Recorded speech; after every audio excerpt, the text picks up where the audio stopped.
Just take a little break, eat a little lunch. So, a lot of people ask me about the pilgrimage and how do you afford it.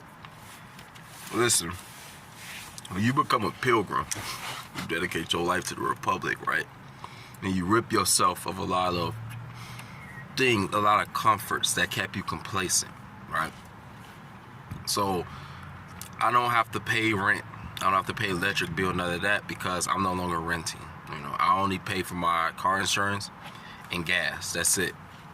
The way I get around food is you buy in bulk, as the pioneers would back in the day. When Americans went shopping back in the day, they bought 20, 30, 40, 50 pounds of bags of potatoes, flour, things like that, and they will have a storage, on their family property to where they have their food and things like that. And that's essentially what I do.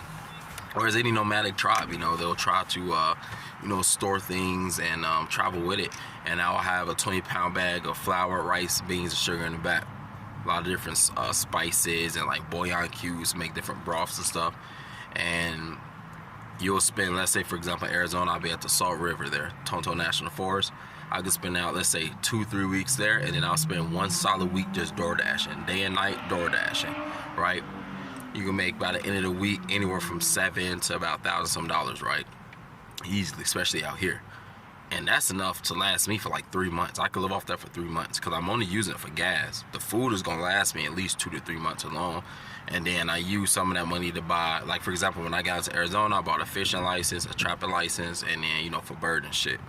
So if you can fish, you can trap, things like that, hey, that's perfect, because now I can make some rice back there and, make rice and coon, rice and skunk, rice squirrel, anything really. And it's good eating, at least to me, and you spend, let's say, your 2 to 3 weeks of reverence, what I call it, and that's you hiking the trail. So first I would want to do, let's say, at least a 20-mile trail, and then I'll start going to, let's say, the battlefields and things like that within the area, revolutionary battlefields and things like that, and I'll start doing my meditations and start, learning my history and things like that.